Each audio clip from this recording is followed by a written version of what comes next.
panelists. First panelist is September Penn. She is a singer, songwriter, and recording artist. September is the CEO and artistic director and co-founder of the Power of Song Incorporated, which is a 501c3 nonprofit organization that mentors youth while educating them about social justice issues through song. Through song, theater, and art. September is working on another CD to be released this year with focusing on soul and social justice.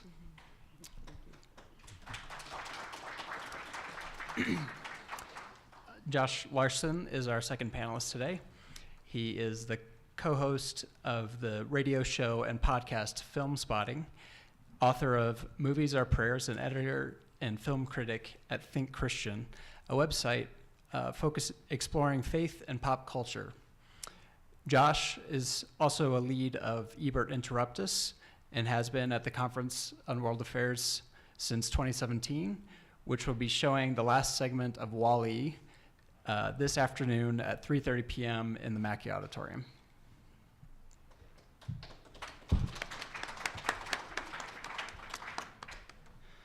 So a few notes about asking questions at the panel today. In this CWA session, we will use both the CWA app and a note card system to receive questions from the audience. To ask a question in the app, simply select the session for the schedule, tap Q&A, and then insert and send your question. You may also raise your hand to request a note card and pencil from one of the producers. You must write legibly. And if you are a student or attending remotely, please note this in your question. And please make your questions brief and to the point.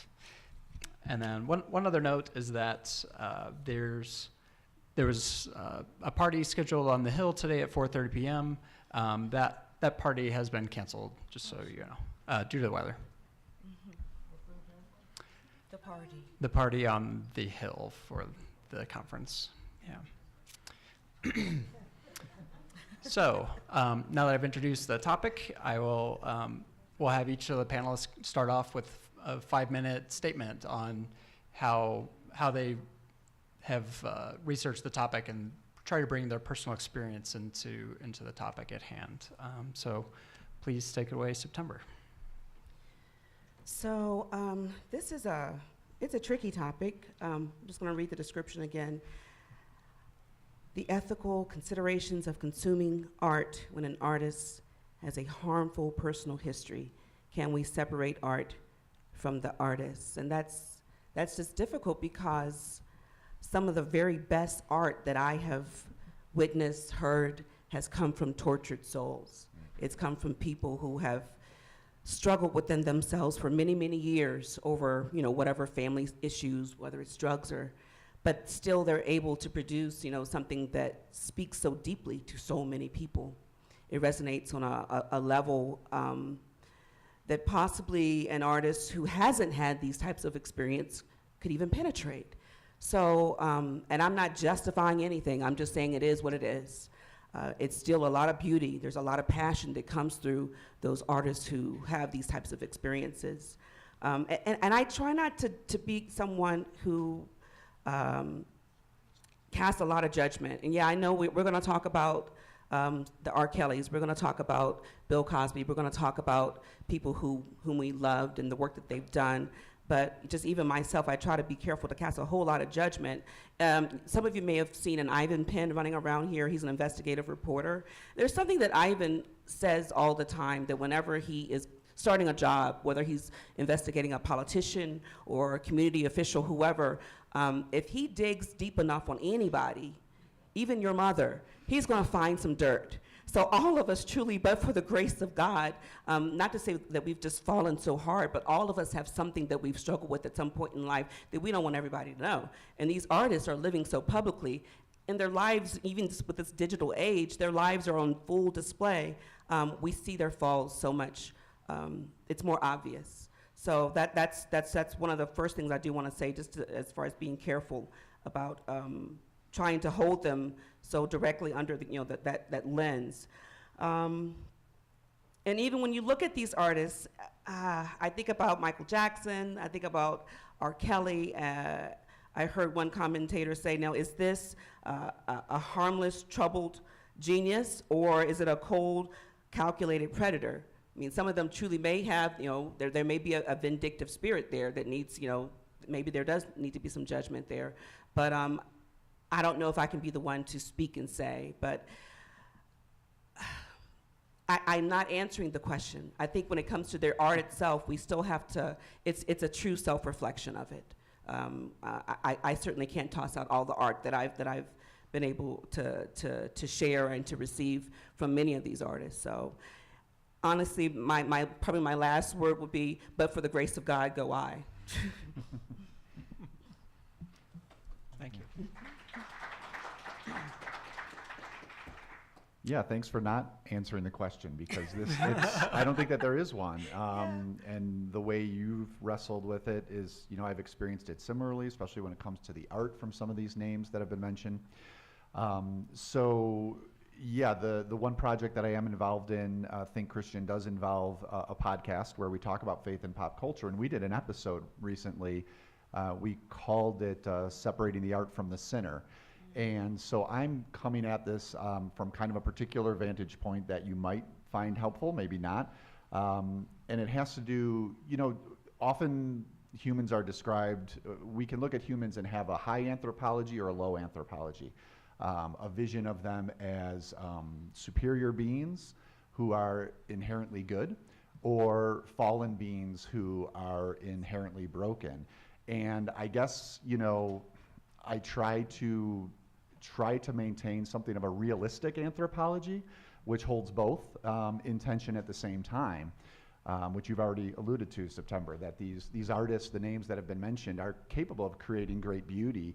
And we've also learned that they are capable of great harm in some instances. So on that episode of the Think Christian podcast, we did focus on Michael Jackson, R. Kelly, worth noting, allegations at this point in those instances. And then also someone like Louis C.K., where he has admitted to impropriety. And what we found in that one episode is that we had different responses and ways of thinking about it for each figure, because they are all individuals and these are individual situations. So one framework that we used there that was somewhat helpful was to take some ideas, some biblical ideas, and ask, how does this help us move forward when these instances arise? And I think there are probably 4 steps that ideally are taken when an artist falls, and the first would be confession. We would hope for confession, true confession. The second would be justice. I don't think, there's an element of there where you don't just say, I don't think Christianity would just say, well, if you've admitted to something, it's okay. You should be okay. Justice should still be an element of this. And if that is found, then perhaps then you can move towards forgiveness. And then the ultimate hope would that there might be able to be some reconciliation. It doesn't mean that each of these steps have to take place. Sometimes it's not possible, especially when the victims are, when you're considering the victims in these situations. And again, depending on each person, this may not be helpful. So R. Kelly and Michael Jackson, there hasn't been confession. Michael Jackson is no longer alive, and there's a complicating factor in that. Louis C.K. has, what I've always loved about his comedy is that it is deeply confessional, and then we found out maybe it wasn't confessional enough. He offered a confession, ran, I think it was an opinion piece in the New York Times, I believe, and part of that was saying, I'm going to give this a lot of time and think about this. And that was maybe about a year ago, and now he's out performing. I have not seen any of his stand-up acts, so I can't say this exactly, but reports are that, he's using what happened as bits in a way that seems not quite so confessional. And so what do we do with this? Where is he? How can forgiveness be extended there? What is justice there? What does justice mean for Michael Jackson's accusers, who the HBO documentary revealed to be very convincing? So yeah, I'm not going to answer it either.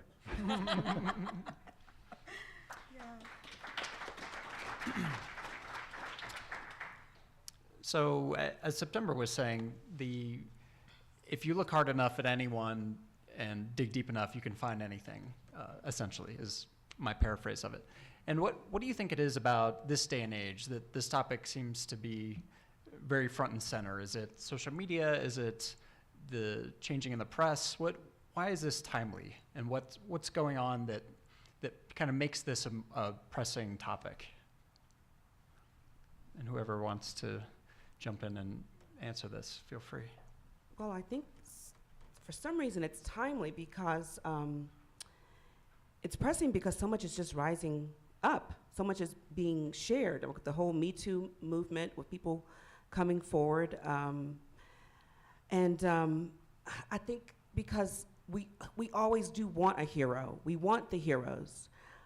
And it causes, great disappointment when people start falling. But if you have victims who have, been silent for so many years, and finally someone comes out and they're seeing maybe there's a possibility of justice there, it's going to draw out more people. I think I said earlier about the whole digital age, the fact that everything is being recorded, and it's easier to capture, to find the evidence. It's easier for people to come forward now. They just seem to be coming. Even when you go back and look at years ago, which he's still sitting as a judge, but the whole Clarence Thomas case, when that came out, and Anita Hill, when she came forward, all of those years went by before she came forward. And I remember at that point in history, culturally, in the African American community, we were kind of trained, no, you cover each other, you protect each other. So I remember when Anita Hill first came out, it was like, what are you doing? Why are you outing this man? He's one of ours. But she had the right to come out. If she had been intruded upon, she had, however it turned out, if she felt within herself there was, she'd been accosted, she had the right to open her mouth and speak her truth as she knew it, whoever believed it. So I think people are speaking their truth. They're becoming more brave. They're becoming more available and just opening their mouth and leaning in and speaking up. It's interesting you bring that up because, in some ways, we just went through this again with the Kavanaugh nomination, and I do remember the Anita Hill news, and it seems like this was even more around us and ever present because of digital media. But, whether or not it should be the case, we ended up kind of in the same place, didn't we? Indeed. That it's just interesting to think about that. Given the other element I would add is, yes, I would say digital media is making us more aware. It's also a force for galvanizing and corralling outrage, and in many cases, justified outrage. Saw that with Kavanaugh, but again, to what end? There was a lot more noise, but I think that element is why we do hear more about these cases more frequently. Is there are campaigns, there are hashtags, there is Mute R. Kelly, which is an active attempt to squash any sales of his music, booking of him for concerts. He essentially had to try to book concerts overseas because he couldn't here in the States. So there are definite effects that those sorts of social media campaigns have, and I think that's maybe why it seems more omnipresent as well. And the victims don't feel alone. That's one reason why people stay quiet, because they feel like I'm going to be the only one who says something. And if they see that there's a community, there are people rising up, it gives them, it empowers them to at least open their mouths. Why, as individuals, who are consumers of art, so what is it? Why do we get so emotionally connected to the artist and the art? What is it? Because it feels like, as an individual, when we learn something about someone who maybe had a work or a writing or a song that really was formative in the development of our person, that it's so emotionally hard to even process it. I can think of some instances of my own where I still haven't really come to terms with it. What can you say about that process of connecting with artists, and what can we do? And maybe that's just the way it is. It's kind of like falling in love. I'm just trying to explore that topic. And what do you think? I know we've mentioned R. Kelly a few times, but I'll just share my personal thing. I remember growing up, I listened to his music. You know, it was dance music, so you were dancing. But as I got a little bit more mature and I would listen to the actual lyrics, I mean, the lyrics themselves were telling on him, you know. If you go back and just listen, age ain't nothing but a number. Come on, he was telling on himself. So as he continued to be popular, I remember when I made the conscious choice to pull away, to kind of withdraw from him, to the point that even when he continued putting his music out, I would actually cringe when it would come on the radio. I would do this kind of weird knee-jerk response, like, ugh, oh my God, he's still there, he's still doing it. Knowing what was going on, you know, maybe backstage or in his private hotel rooms. For me, it became an immediate disgust. And I don't want to just, you know, kind of flip-flop as far as, you know, casting that judgment on him, but I think it all really depends on the crime. When you're talking about underage girls, I mean, he's doing pedophilia. That crime is so crass to unprotected, you know, minors that causes the stigma to be even greater. So for me, with that particular artist, there is no separation from the art and the artist. There are some artists that I can listen to the song, I can see the artwork, there's separation, but because I do know the crime, the details of the crime, I mean, it's all kind of, to me, it's all mesh and yeah. I have no good feelings towards that particular art form that he produces anymore. It seems to me music is maybe the most difficult in terms of that element and the personal connection we have to music, and how it seems so tied in often cases to the musician themselves. I love that idea of telling on himself, because it brings us back to this idea of confession. Yeah. Is there a subliminal attempt at confession there? You can look at some of Michael Jackson's music the same way, I think, or even something like Thriller, which is all about dual identities. And the way his whole life seemed to be struggling with identity, and being childish in some ways and overtly adult sexual in other ways, and all of that can be read as confessional in retrospect, I think. But yeah, going back to music, that's maybe the most difficult, to make that personal separation if you feel that's what should take place. For me, it may seem weird, but that was my experience with the Louis C.K. stuff, is because, as I said, I just so appreciated that what I thought was raw honesty that he was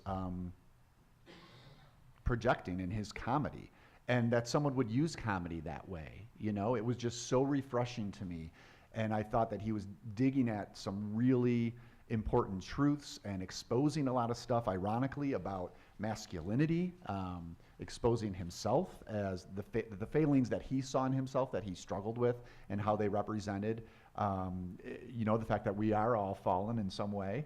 And there was almost like a connection there that I felt that I would compare to what some people would feel with a singer-songwriter. So when all of this came out, I wouldn't have expected to feel betrayed. Why do I feel betrayed by a stand-up comedian I've never met? Yeah. It was really weird to have that emotional response. But that's what it was. And I think that speaks to how tightly connected we can get to the art, and wrap that up with the artists as well. It makes me think of whenever, and I used to be this way when I was like high school age, and whenever I speak to high school groups about film, about movies, I always have to pause before we begin and remind myself that at this age, and again, I was this way too, when they're talking about a movie they love, there is very little separation between that movie and their own identity, because that's how passionately we love things when we're younger, especially art.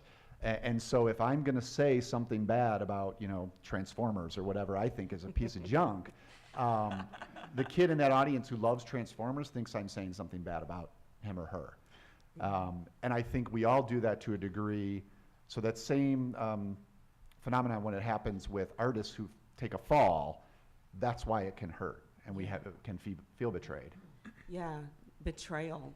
That's a very powerful word, and that's what I felt with Bill Cosby, because I grew up in the 80s watching The Cosby Show, and he was, America's dad, and he was this powerful, warm African-American figure. It was positive. It was on TV. People were watching it, and when all of this opened up with him drugging women and abusing women sexually, I felt totally betrayed. I was like, how could you do that to me, to the families? Your representation of, we finally had good, positive African-American images.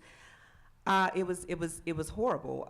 I remember as it was all coming out, because even after The Cosby Show, my kids grew up watching the little cartoon. You remember the little cartoon? Mm-hmm. And they go, hello, friend, and you feel so warm and kind. So someone at the office turns around the corner and says to me, hello, friend, and I was like, ugh. Mm-hmm. I had that feeling again because of what, that whole feeling of betrayal of what Bill Cosby did. Yeah. Can I ask you about that community question you brought up when it comes to Bill Cosby? Because you're right, he became such a representative icon, but also had a history of criticizing community.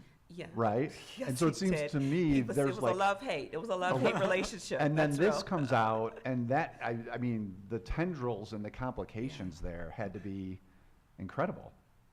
Yeah, incredible, very painful. Either people just didn't want to talk about it, or they bashed it, and they were like, well, he's been down on us anyway. He's been down on our young black men anyway. Mm-hmm. So we're kind of fed up with him anyway. Okay. Yeah, they just contributed to it. Yeah. So a question from the audience. As consumers, by purchasing the goods of fallen heroes, and maybe importantly their brand, especially in the age of like Instagram influencers who make their money by being out there, and it's directly feeding off of people's economic spending, we're tacitly endorsing this. And so the question is, what can we do about this? I think that immediate one is a little more obvious. We can change maybe our spending behaviors, but what do we do about some of those figures that have kind of gone past the limelight? What do we do with their art as well, that's kind of out there in the world?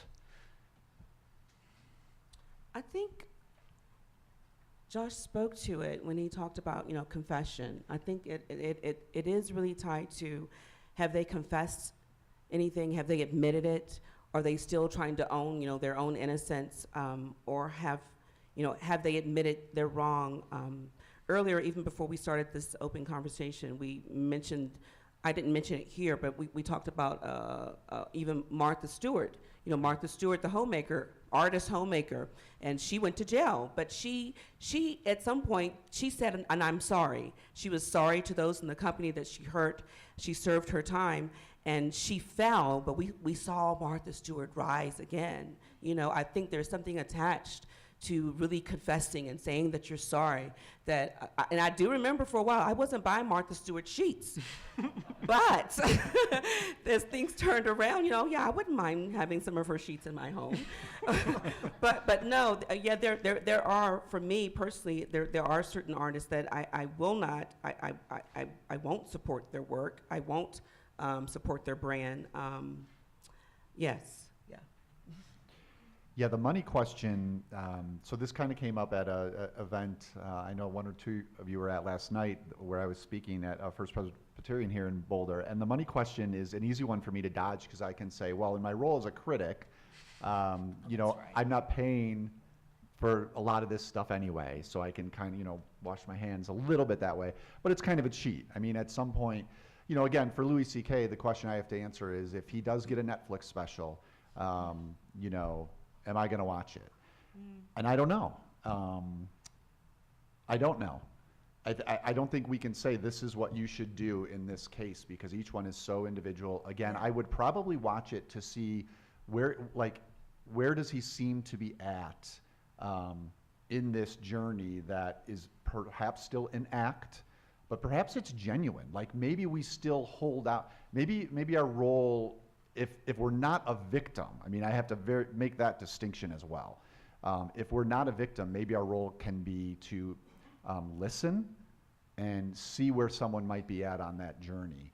And maybe they'll prove to be, tricking us again. That's certainly possible. And of course, listen with those victims in mind. Always keeping in mind, how does this sound? How would this sound to them? How does this stand-up routine sound to them? So that's the money question. But otherwise, I think, in the case like R. Kelly, if you're convinced of the allegations, and in that case as well, there's no reason not to be convinced. Of course you would not want to give money towards what you can trace the line there, right? Oh, you can buy the concert ticket or buy the album and trace the line to the check being written for the lawyer. Yeah. and so that's maybe an easier decision to make. But the other element of that I think is worth talking about too, your question was, what do we do with the art? Mm-hmm. I will say I feel a bit more strongly about this, though I could be convinced otherwise, that we don't get rid of the art. And I think because, for one thing, it may hold clues. We talked about the art being confessional. For another thing, you can't learn at all if you just try to erase something from the past, even if it may be ugly, even if some of those R. Kelly songs, you look at the lyrics and you're like, what were we all thinking? But there's value in asking yourself that question and feeling that complicity. So you're probably not going to play R. Kelly at a party, but that doesn't mean you want to burn the albums. I think there's a middle ground there. And maybe it's just another way for us to remember, that we're all wrestling with the fact that we're capable of good things and capable of terrible things.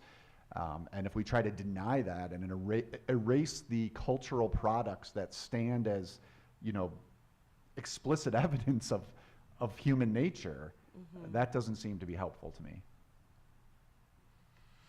And to kind of play off of that, how do you think time really factors into this? I think we talked a lot about confession, and that is something that someone who is still living, of course, can potentially do. But do you think some of these current instances will be recontextualized, a few decades from now, or do we think we've kind of set the narrative already? That's a good question. I mean, I think only time itself is going to tell. 20 years from now, what are we going to be saying about R. Kelly? Are we going to be celebrating, his bump and grind songs? Are we going to be celebrating even the shuffle dance tunes? I can't answer that. I hate that I can't answer these questions. I do, but I just can't answer that. I look back even, say for the artists who died of drug overdoses. How do we look at them? When I think of Billie Holiday, and I love Billie Holiday, I love the richness in her voice. I love that you can hear the pain and the passion with every melody that she releases. But she was so extremely tortured. She did drugs, but she was such a revolutionary individual in history. The type of music that she recorded had never been recorded ever before. When you think about Strange Fruit, which was one of the first recorded social justice songs talking about lynchings, she's wrestling with so much in her mind and her heart that I can't judge her because she had a drug overdose. God forgive me if I do that. I don't know the pains that she felt. So I cannot tell you what's going to happen 20, 30 years down the road. How are we going to look at Michael Jackson and his whole catalog, which I still love his whole catalog, which I still dance to, much of his catalog.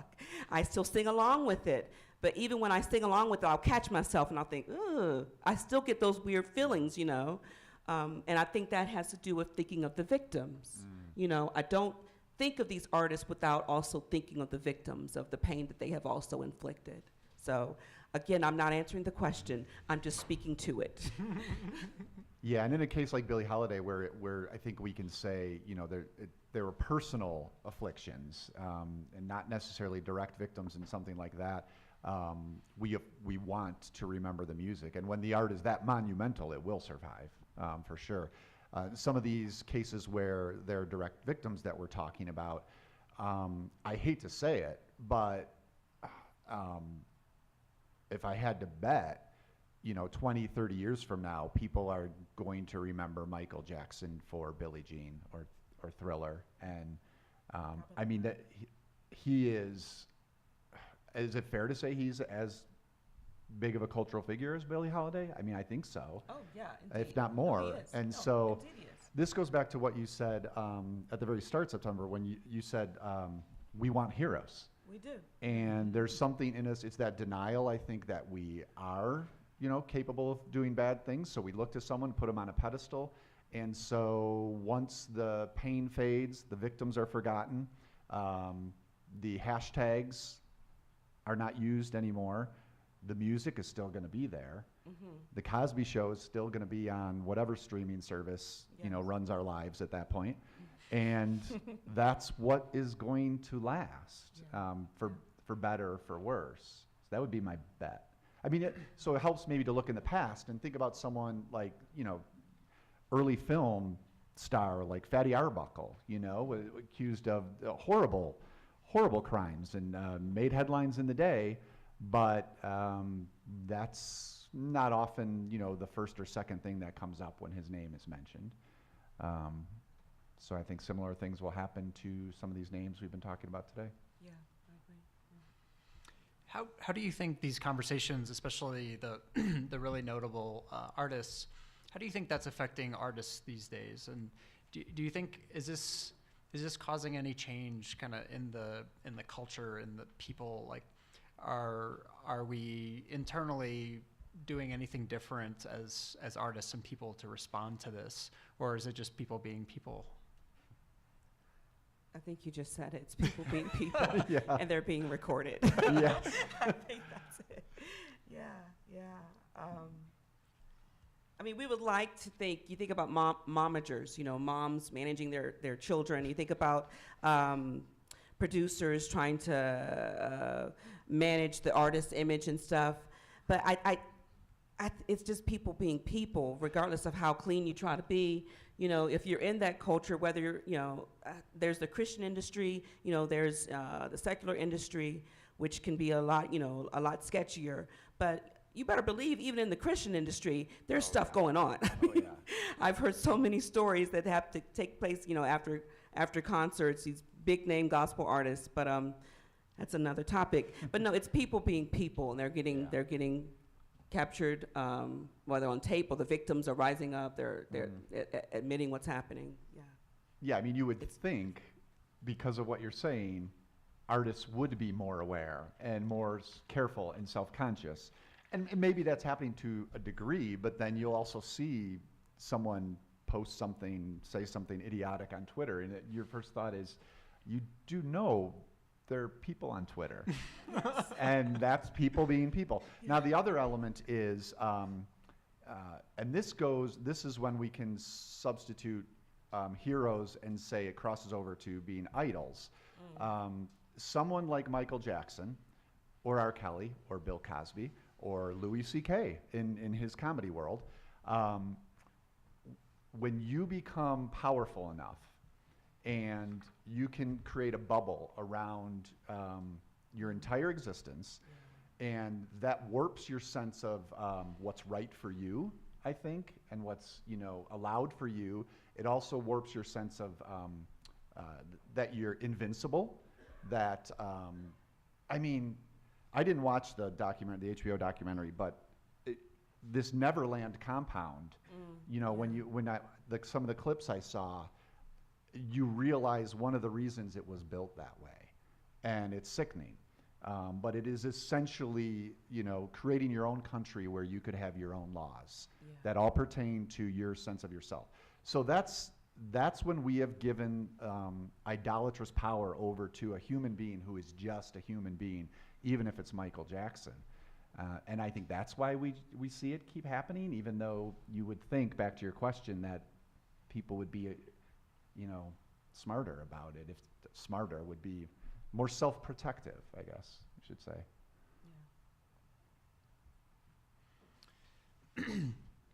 Question from the audience. Can it be empowering to take ownership of the art away from the artist as us individuals? It doesn't seem fair that I can no longer enjoy Kevin Spacey movies because he did terrible things. Yeah, another good name. That is a good name. No, and you're right. It isn't fair. It isn't fair. They rob us of that joy, you know?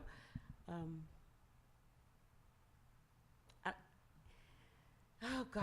Have you, so with any of the music you've talked about, when a song has come on, have you felt empowerment by reclaiming it in any way? And maybe it's too fresh for an R. Kelly or Michael Jackson song. I cannot say I've been able to claim empowerment. Yeah. Because I still get the reminders. Yeah. Like I said earlier, because I think of the victims. It's like I'll start jamming to it, enjoying it. Oh, yeah, that's right. It's like my consciousness rises every single time. So, yeah, I cannot say that I can claim empowerment and do the separation from the artist. It's a really good question. I haven't thought about that. Yeah. And, it's a spin on, an oppressed group taking a derogatory term and claiming it for their own and using it within their own community. I'm thinking of it as something similar to that. You're taking something that is awful at heart and finding empowerment by using it in a different way. So I see maybe that's a model for approaching art from fallen artists. I'm just trying to think of what does that look like? Does it look like playing how do you not even ironically, but empower, how do you dance to a Jackson song now with empowerment? I know, I can't even see what that would look like. Yeah. You're trying to take something that has a negative connotation to it now and flip it to make it positive and powerful. I personally don't think it can be done. Yeah, I think the reminders of who they are and the crime, the victims, I think that it's going to be attached to it. So maybe it'll be forgotten in 20 years or 30 years, but I don't think in this time and space that you can just, take it and find empowerment in it. I don't think it's even possible. Well, this one's perhaps a bit more existential. Does the fall of an artist even matter? And I think what the audience question here was really that, are these ethics important? I guess that question is really implying the full separation of the art and the artist, and that that person maybe would argue that, it's just the art, and that's what matters and not the artist. Any reflections on that? You want to go first? Okay. You have been. I appreciate it. Thank you. I think it's pretty clear by now. I would say it matters. But I understand that position. I find it a little nihilistic, but I get it. It's cleaner, and it also honors the art, which I would argue for. It's saying, listen, we're interested in the art. I do believe in the death of the author, and so I'm sympathetic to that question in that way. That when something is created, it becomes its own thing, separate from the intent of the artist. And that's easier to do with some art forms than others. And maybe, songs, it's more difficult because they're often autobiographical. But yeah, it matters for me. It matters for me. I'm not, where I wrestle with this question, I consider basketball art. But others don't, but still, I think it's relevant. I struggle with this when I think about, NBA players and, you learn about something that's similar that we've talked about these artists in their personal lives. And it's easier for me, I think, I don't know. take a more nihilistic approach and say, I can just watch the beauty of the game, and I don't have to worry about their personal lives. So maybe I'm closer to that position than I think. I think I'm going to take a little shift and go down a different road on this. Before I do, just read the question one more time. Yeah, because I think I know where I'm going. I just want to make sure I get there. Well, does the fall of an artist matter? Yeah, okay. As an artist, and this is going to be probably an existential even response, but I know I'm in my best flow when things are clear. If I really want to, and I'm speaking as a Christian artist, when I want to be used by God, whatever I'm going to project and put out there, not to say I got to be totally perfect, but things have to be clear, and it has to do with whether it's forgiveness, getting forgiveness for God, forgiving my brother, getting things off of my chest, just clear, because whatever it is I'm going to produce, if I'm singing, if I'm doing theater, artists are antennas, and we project whatever we carry. That's why in that sense, it's hard for me to separate the artist from the art itself, because whatever it is I'm going to produce, whatever comes out of me, if I want it to be honorable, I can't be living a sloppy life. That's just me. I don't know how others look at that. When I step, to the contemporary with these artists and what they're producing, depending on the crime, that's why it's so difficult to separate the art itself from the artist, because when you're creatives, you're in a different, you're in a different zone, and if you're singing, music, that's one of the beautiful things about music, and also it could be one of the damaging things about music is that the vibrations and the penetrations go so deep. So whatever it is that we are carrying in us, we're projecting that into you. I just know that. I've seen that. So I think it does matter. I think the fall of an artist, I think it does matter. I don't think we can completely separate the art from the artist and their life and what they're doing. Can I ask a follow-up on that? Because I think Sure. that's an important distinction between us. You're coming at it from an artist's perspective. Yeah. And I'm doing the critic thing. So do you think in general, and we've talked about how each case is its own, but Yeah. being an artist and understanding the process from the inside in a way that I can't, does that make you does that make you more sympathetic to someone who is struggling with their own? I mean, even if everything Michael Jackson has been accused of doing is true, and it's awful, you also know it was an awful struggle for him on some degree too, okay? So I guess I'm asking, being an artist, do you find you're more sympathetic to that struggle in a fallen artist, or because you, sounds like, hold yourself to a high bar in your art, do you also hold fellow artists to a high bar and are more, look at it that way? I am more sympathetic, and then it also depends on the art form.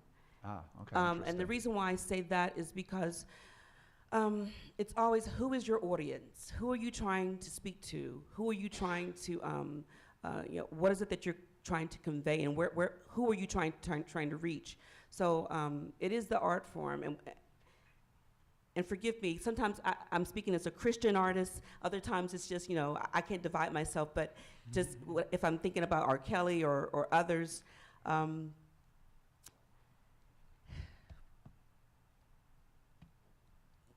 mean, it matters. It matters.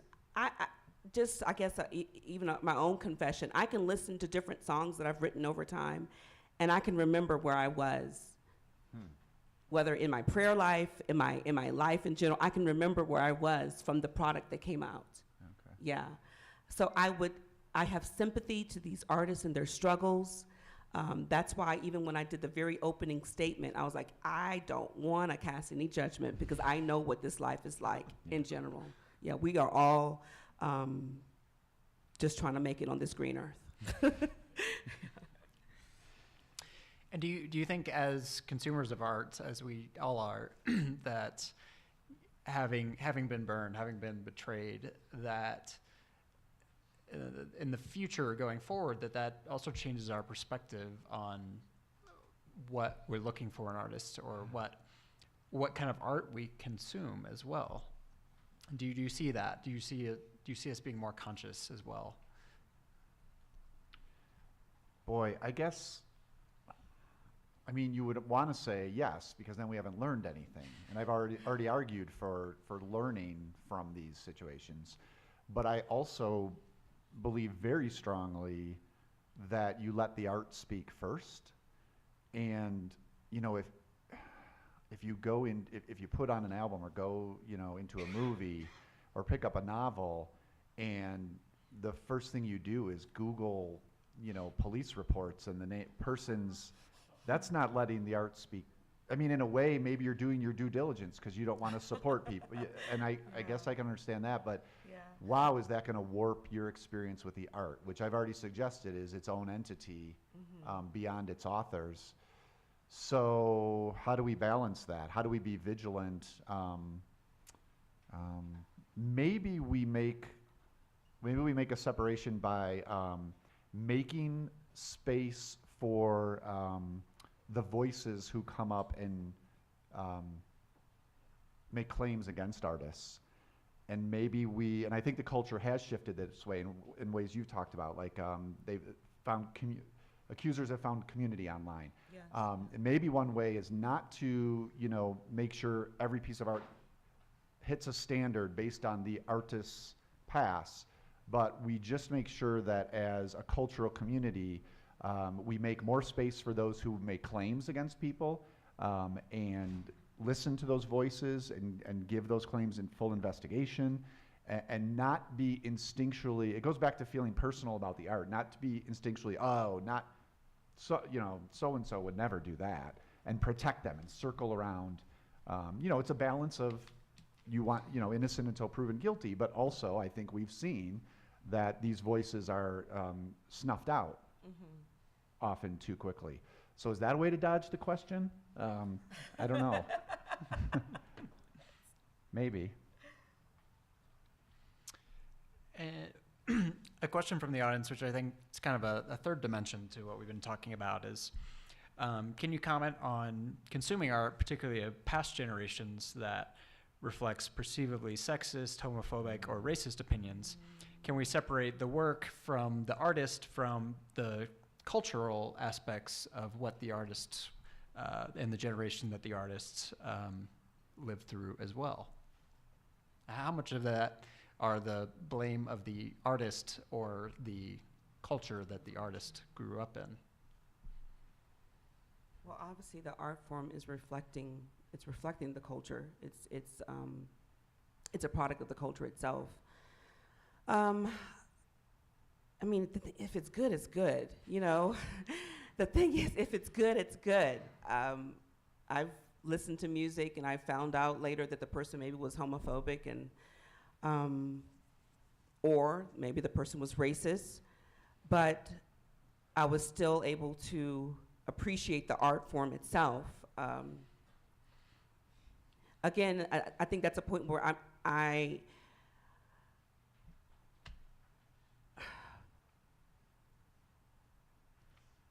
don't know quite how to answer that. Yeah, because if it is good, I'm going to appreciate it. It's all in what extra information do I know about the artist, similar to what he was saying about Googling, and what is this person just? Did they do good things, or do they have a bad background? I don't know. If it's good, it's good. Yeah. Yeah, this is a really tough one. It is tough. That's coming up a lot, you know, among, if you're a critic, because for good reasons, works of art from the past are being reevaluated under, I guess, what we'd call more enlightened and justifiably so perspectives. And I think that's all for the good. I think sometimes it can lend to a knee-jerk dismissal of an entire piece of art because it does have that element. So I think it's most helpful to strike a balance of acknowledging what we would say, is not an admirable facet, whether it's something that is sexist or racist or anything else that we wouldn't want to see in our art today, but not to condemn the entire work for that. So an example I can give is on Film Spotting, the other podcast I'm a co-host on. We will often do what we call marathons, and we look back at a director from the past or a genre from the past and just refamiliarize ourselves with them. And so we did Vincent Minnelli about a year or so ago. And one of his early films is a musical, Cabin in the Sky. And this has, it's an all African-American cast, which was a huge breakthrough at the time, but also has in it all sorts of stereotypes that obviously we would not respect in a piece of art today. So there's a balance of recognizing that, also talking about the really wonderful things in that.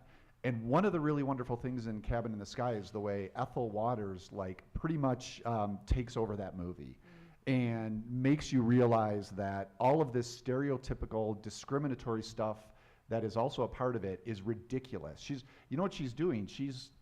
It's empowerment. She's kind of taking those bad aspects of the movie. That's the way I've seen it happen. And with her sheer talent is saying, I'm going to expose all of this as silliness because wait till you see what I can do when I get the microphone, when I get the dance floor. And she's the best thing about that movie. And it would be terrible to say, let Vincent Minnelli, let's talk about the bigger movies and let's not talk about Cabin in the Sky. It's got there's some awkward stuff in there. Instead, let's acknowledge that, own up to that, and then celebrate what we do find is good and maybe even a little subversive in it that the audience at the time didn't realize, but probably Ethel Waters knew what she was doing.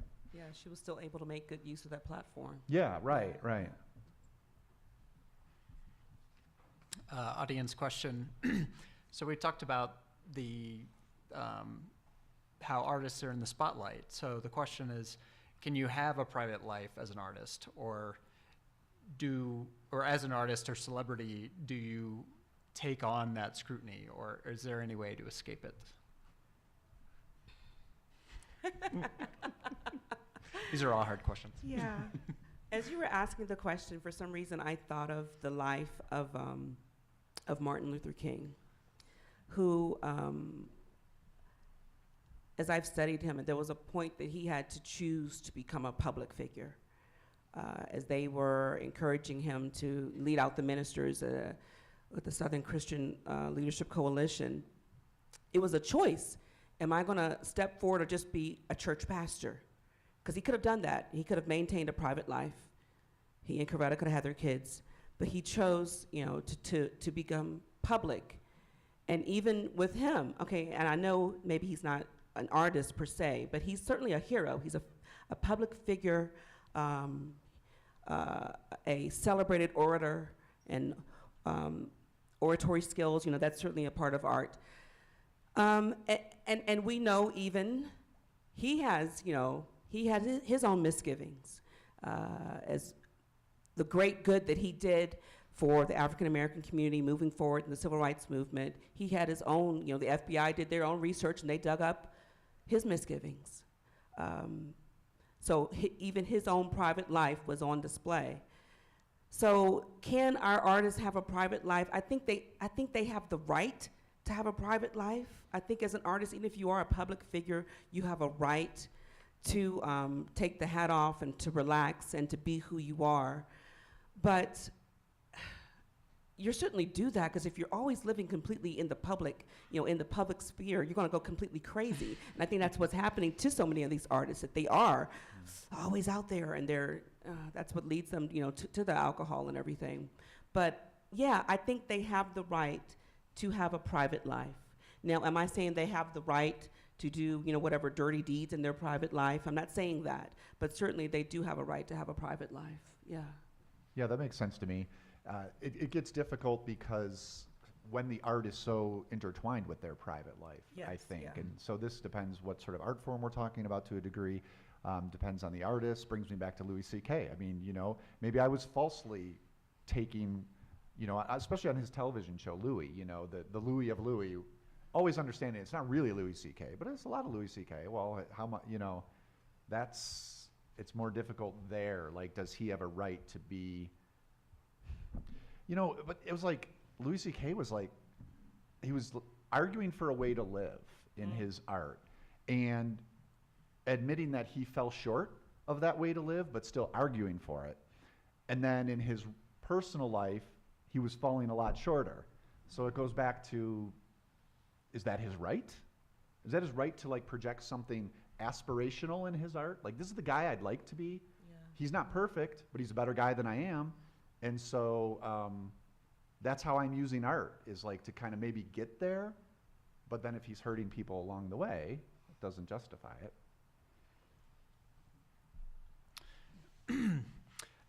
This is a question from a student that's maybe a slight deviation from our topic, but I think worthy to talk about. Should we feel guilty about appreciating art that we know stems from painful experiences? And I think this is a question about separating the art and the artist as well, and not necessarily that the artist has done something in particular, but rather knowing the depression or the tragic circumstances of the art and how that plays into our perception of the art, especially terrible things that happen to people. Well, I now feel guilty. I mean, because I hadn't thought about this, but you were bringing up Billie Holiday, and I'm realizing often I'll put on her music to relax. It's just, for me, it's that kind of music. It's like an end of the day, what had to be done is done, like, just can kind of soak in this music. But if it arose out of all that pain, is that sort of like disrespecting the pain that the music came out of? No, I don't think so. I don't think we have to feel guilty, and I don't think it's disrespecting it. If anything, it's honoring and recognizing it, because she's speaking from a human condition, and she's speaking to us in our human condition. I would dare say it shows that everyone, not to say everyone's dealing with depression, but everyone has their own issue. It's real music. It's soul music. It's speaking to the rawness of our humanity. So I think we have to appreciate that. Well, thanks. We received a lot of questions. I think in a lot of ways we touched on a lot of the topics that people really interested in. So I'm just curious if any final thoughts. We didn't answer anything. That's what I We was talked wondering. about everything. Has this been But we didn't helpful at answer all? I don't know that it has. Yeah, and I think what you're really reflecting on is the personal struggle that we all have when we encounter this situation. And sometimes the best thing is just to talk about our feelings and explore it and move on until the next time. Yeah. All right. Well, thank you so much for participating. Thank you. September Penn and Josh Larson, yeah, thank you. So. Thank you very much. I'm going to make a last plug for Ebert Interruptus, since I think we got a minute or two here. 3:30 coming up, about an hour, we'll be in Mackey Auditorium. And if you're unfamiliar with it, this is where tradition established by Roger Ebert many, many years ago. We break down a movie, the same movie, over 4 days. So we started on Tuesday. We've got 19 minutes left of Wall-E, so I think we're going to make it. And anyone who attends can yell out stop at any moment and make a comment, ask a question. And we'll have a few other fun things today since we're almost at the end. I'm going to show some behind-the-scenes stuff and maybe a clip from one of the movies that inspired Wall-E. So it's a lot of fun if you've never attended. So 3:30, Mackey Auditorium. I'll do a plug too, okay? Find me on Instagram or Facebook. Look for my CD, come out a little bit later this year, Soul and Social Justice. Thank you. Thanks for coming. Thank you so much.